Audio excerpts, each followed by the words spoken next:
সবাইকে শুভ নববর্ষ। একজন গৃহিণীর কাছে উৎসব মানেই সকাল থেকে নানান কাজ, ঘর সাজানো থেকে শুরু করে ঠাকুর পূজা, রান্নাবান্না সব। এমন কোনো বছর নেই যে পয়লা বৈশাখে বিছানার জন্য নতুন চাদর কিনিনি। এমনিতেই আমার নানান রকমের বিছানার চাদর খুব পছন্দের, আর তার মধ্যে নববর্ষ বলে কথা, নতুন চাদর তো হতেই হবে।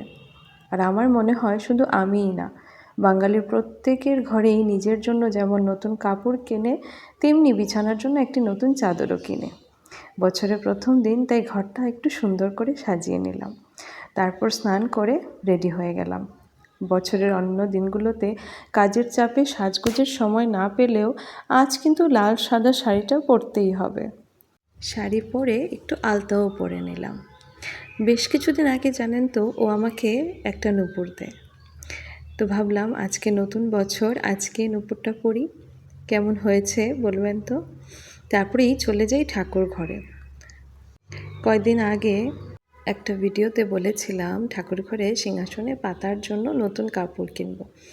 এই যে সেই কাপড়টা বানিয়ে নিয়েছিলাম, আর ছোট ছোট আসনও বানিয়ে নিয়েছি।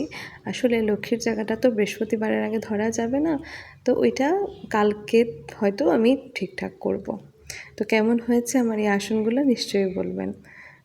যখন এই ছোট ছোট কাজগুলো করে ঘর বা ঠাকুর ঘরকে একটু সুন্দর করে সাজাই, কী যে ভালো লাগে তার বলার নেই।